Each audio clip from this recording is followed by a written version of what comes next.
Hey everybody, Fishman here. Welcome to another video. This is Fishman Vlog number 58, and I'm going to change things up a little bit today.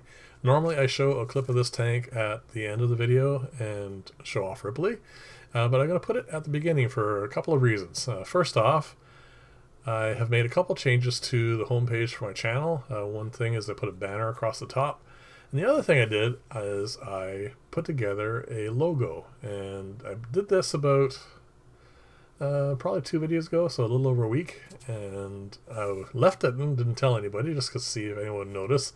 But the most important thing is her, because the logo I put together is pretty much an homage to Ripley. It's going to shows up at the minute point in the videos, and it will show up here shortly. And it was just something I decided to put together, and I just wanted to see if anybody would notice. So anyway, that's the reason why this is at the beginning instead of the end. This tank is doing fine, of course, and I need to do an awful lot of work with it, but we'll have to wait because there's still some things I want to work out. This is the second female OB Zebra that had some babies, and as you see, I have not taken her out of here yet. I'm just fattening her up. But I've never actually, as much as I can remember, I've never had a female African cichlid eat her fry. So I'm not too concerned about it. She's obviously doing quite well. I'm going to consolidate those fry in with these ones here, and I'm going to move her back into the aquarium that she came from, and then that'll give me a space there for another thing I need to do, which is to move around the gardener Achilles, because you'll see in a couple more clips here, they're getting a little crowded. The reason why I haven't done anything with the 7-foot tank is this. This is the Java Moss bog filter. And I don't really care for the look of it, but it is doing exceptionally well at filtering this aquarium. The only thing with filtering this tank is that, but it keeps it nice and clear, keeps it pristine. I can't find anything in any kind of numbers. You can see all the fish are doing fine. Well, the other thing I should mention, last video I called these guys Brazilian rainbows. They are obviously Brazilian rams. But yeah, it's doing really well, so I have to make a decision about that before I, get on to moving any of those 2 tanks around. These are the Killies. And as you can see, I do need to move them out. They're getting quite full. So they're going to go, some of these are going to go down where the newest baby zebras are, and that'll help thin this out a little bit, which is good. Now I wanted to show you a clip of this because I haven't shown you the OB convicts in a long time. They reproduce every 2 or 3 weeks like clockwork, and they are exceptional parents. They do such a good job. This tank is filled with African cichlids, and they tend them, they take care of them, and they're doing awesome. Unfortunately, they're convicts, and I have literally no more room for any of them anywhere, so they're definitely going to stay here and just live out their lives. This is the tank I switched over from the commercial plant growth substrate to gravel. I have not had a hiccup in any way, shape, or form in this tank. It is doing really well. Now, I was planning on moving all these out and just having this as a fry grow out, but I was noticing some really nicely colored fish in here. So that's slightly on hold until I figure out how I want to divide them up, because there's 2 more of these tanks, the other ones in that plant growth experiment, that I need to do some pruning of plants and get them straightened out before I can move anything around for that. So that'll be on hold till then.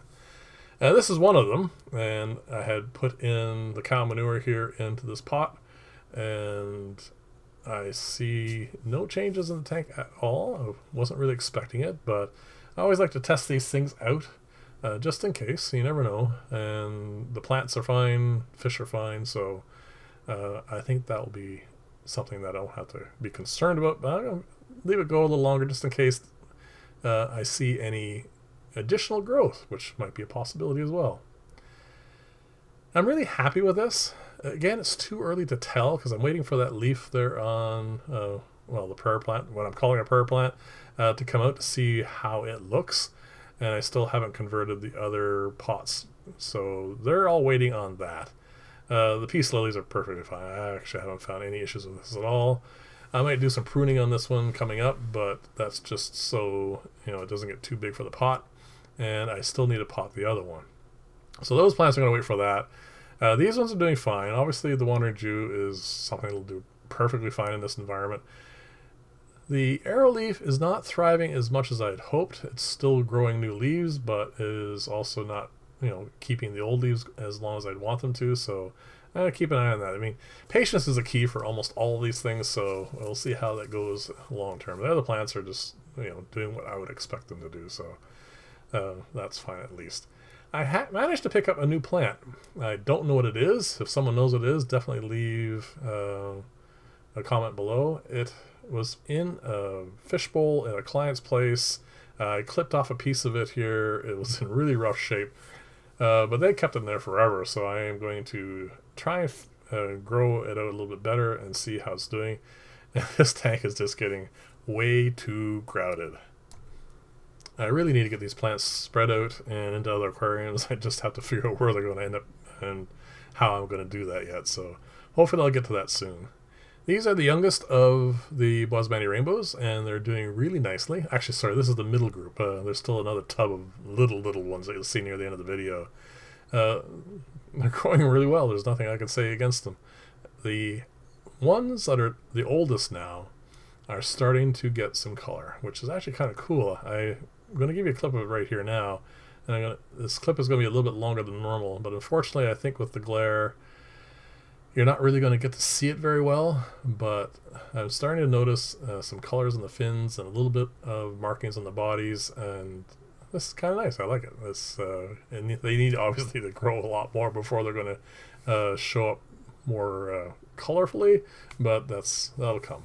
And as you see, the goldfish are fine. The funny thing about them is there's a vast range in sizes for the goldfish, from really quite large to some of the tiny ones. One of them is just about the same size as these rainbows. And as you can see, I'm trying to focus on, but they're just too fast to focus on. And you'll see little flashes of color and different changes in color on the fins, which is really nice. I'm glad to see they're getting to that point yet.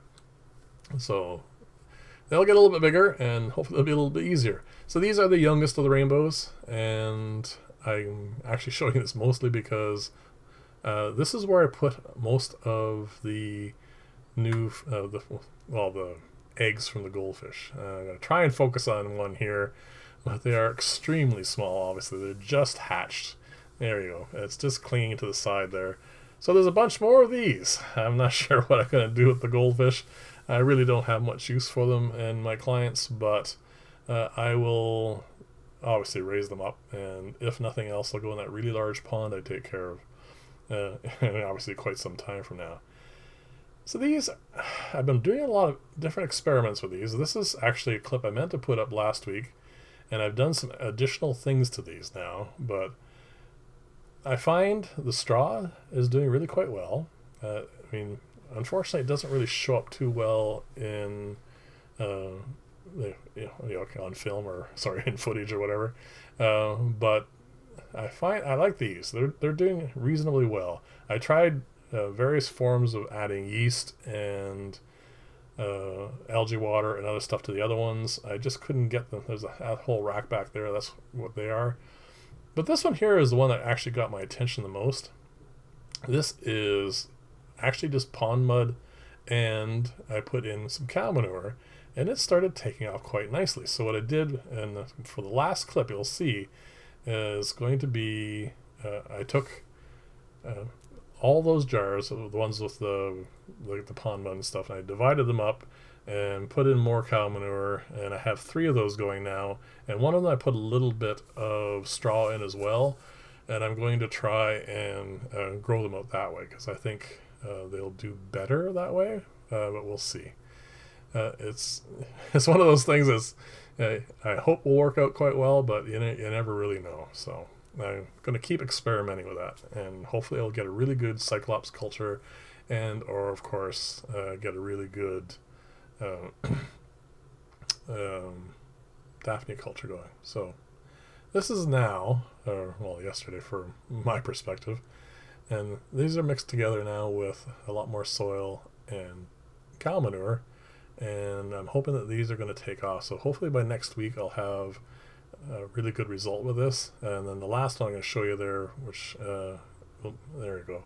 This is the one with a little bit of straw in it as well, because this should be the one that hopefully gets the most prolific growth.